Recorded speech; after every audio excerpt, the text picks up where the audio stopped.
Hello friends and welcome back to my channel. My name is Katelyn from Florals.com and today I have another process video for you, still using my August How to Kill a Kit with Style, which I am just running through like crazy. I've had so much fun with this kit so far, and if you've missed out on previous episodes, I'll have the August playlist linked down below so you guys can check them all out. But I am back yet again this month scrapbooking about pizza. I've already done a pizza page, but we are back, and hopefully you guys will enjoy this one as well. Now I have this lovely background paper picked out that I've been wanting to use, and it's this like nice little plaid with just simple like hand-drawn stripes. And I have these 3 photos from when my dad came to visit and we went to this place called Pizza 14, and I just had to take a big old photo of this pizza, which was amazing, as you can probably guess just from the photo. And of course a photo of my dad and the actual pizzeria. I'm going to first mat my big photo on some white cardstock and then mat it on that beautiful red sort of petal pattern. Now what's nice about using a sort of simple background paper like the one I've picked out with this plaid is that there's a couple of easy ways to sort of set your color scheme, is by using your background paper to do so. So my background paper consists of red, yellow, and pink. And because of the way you perceive those colors, it also looks like there's an orange in there, but technically there is not. So with that, my color scheme is warm tones this time around, which, as you guys know, I love mixing cool and warm tones. And that's kind of what I do on this layout. So I start by mounting that photo, and then for the other 2, the small 3x4s, I debate back and forth on what I should mount them with. And I've used these circles before. Now these are gifted to me by a lovely subscriber, and they're from Nina. They don't make them anymore. I've tried finding them because people were really interested in them, but they don't make them readily available anymore. But they're just cardstock circles, ones you could cut on like a Cricut or a Silhouette. But it's just a pack of cardstock cut circles. And I pulled in these yellow ones. Originally they were like this like pale yellow, which really matched sort of the vibes going on in this layout. Then I did my test stamp of the pizza stamp, which many of you guys have seen this several times, and it's from Ellie Studio. It's one of their older sets, but if you ever see a pizza stamp set, please tag me on Instagram. I would love some more food stamp sets, and I'm actually working on a blog post right now about stamp sets I'm crushing on lately, including some food ones, but I'm currently on a spending freeze. So if you're interested in seeing that blog post, make sure you head over to my blog, scroll all the way down to make sure you're on the newsletter list so you guys know when I'm posting blog posts and sharing other projects over there. But since I tested out that stamp with my Simon Hurley ink pad I'd pulled out recently, it was almost too orange of an ink to use that bright yellow, so I opted for this orange yellow instead, which really calls out the golden cheese on this pizza, yet again claiming the pizza to be the star of this layout despite my dad also being on it, but I do end up pulling in those brighter orange circles instead. And luckily for my sake, my kit is so wonderfully put together that I ended up just easily being able to pull in a bunch of these Heidi Swap die cut pizzas from her color collection and her Color Shine collection, Colorful collection, Color Splash, one of those. She doesn't name the packaging, so it's really hard to keep track of which collection I'm working with from her, but luckily her collection had that perfect yellowy orange, lovely pinks I could incorporate. It was just so simple and easy for me to use and to put this layout together with. And I think the circles really help break up a bit of the pattern on the background there. Since it is a nice firm plaid, it helps just make it a little bit different and break that up, especially with the square edged photos there.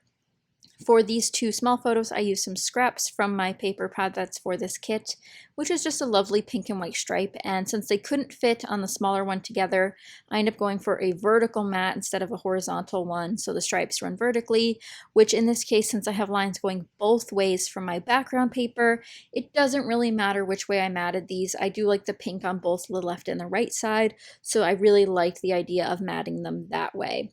So once they're paired together, I have pulled out a couple of those Heidi Swap things and temporarily placed them where the clusters will be built out.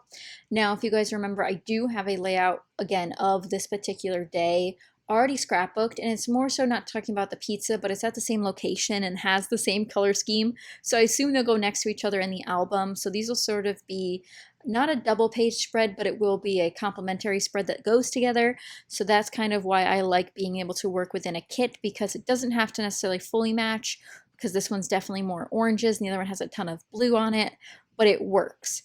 Now here I pull out my pizza stamp and have some fun with it and just stamp all over the background with my cute little pizzas, which is a little bit much, but I really like the idea of breaking up the plaid. And it was such a clean layout before I started stamping on it, but clean and simple can also mean a little bit messy, and that's what these stamp images end up doing here on the background for me. And some of them do end up getting covered up with my clusters and with the other elements I end up adding, but it's just a little bit of something to add a little bit of interest and customization to a page that would have been not as pizza friendly as it were by itself. And I don't have, again, too many pizza embellishments sitting around in my stash, so I always think of this wonderful Ellie Studio stamp set. And I'll have Ellie Studio linked down below in case you guys are interested in checking out their stamp sets. I adore them, and I actually pull out a new Ellie Studio stamp set later on this layout to use. And again, I'll have the full product list, all the info over on my blog, so you can check that out in the link in my description box. But for now, we're building out our clusters with our lovely Heidi Swap pieces. So I have a tag on the bottom right, which originally had also blue and green on it. What I decided to do is tuck the colors I didn't want underneath the photo, so I get this sort of nice sunset set of colors on that tag. And then I also pull out the other Ellie Studio piece and try to figure out where I'm going to place that. So this is a stamp that says Friday. This is actually one of those times where I actually know what day of the week I am scrapbooking about. Typically I never know. And when I first got this stamp set in a grab box that they did during the Christmas sales last year, I had no idea if I should even keep the stamp set because I rarely put the weekday on my layout, but there's also so many other cute stamps, so I'm really happy to have finally dove into it and committed to trying to use it and really up my scrapbooking game, if you will. Here's where I have some fun with my tiny attacher. Now with this Heidi Swap set of ephemera I'm going through, there's a lot of vellum and a lot of acetate, so I end up putting 3 pieces on here that need my stapler, and my tiny attacher always comes through to adhere them into the correct spots. And I really like those 2 circles mirroring the circles that are in the background on the left-hand side, and then of course the little arrow I attached on the right-hand side to complement that tag. And next up, of course, would be my sticker book. This is the Dear Lizzie sticker book, I believe the second one they did, and I just had a lot of fun using a bunch of these pieces. And this one's not a sticker book heavy. I know a lot of you love sticker books, but I'm a little bit crazy about them, and I know that, so I'm trying to switch it up with some of my embellishing so you guys can get some different ideas on how to use your products.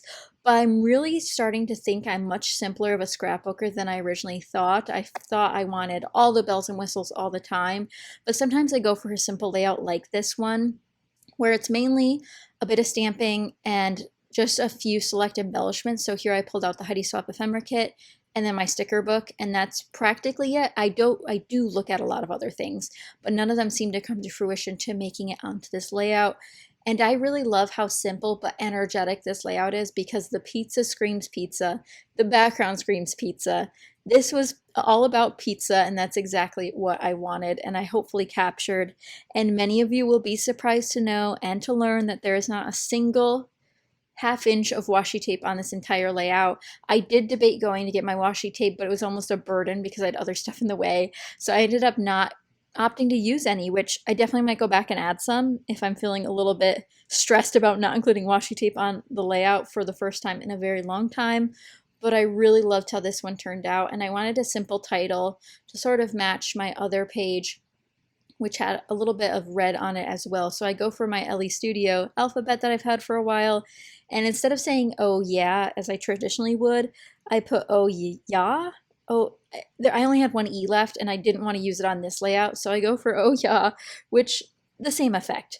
But I hope you guys enjoyed these up close shots here. Let me know what you think in the comments down below. I had a lot of fun with this one, and you can go get more details over on the blog, and of course a ton other stuff over there as well that you can check out. But thank you guys so much for watching. Be sure to give it a thumbs up if you enjoyed and subscribe if you're not already. But I'll see you guys next time. Bye guys.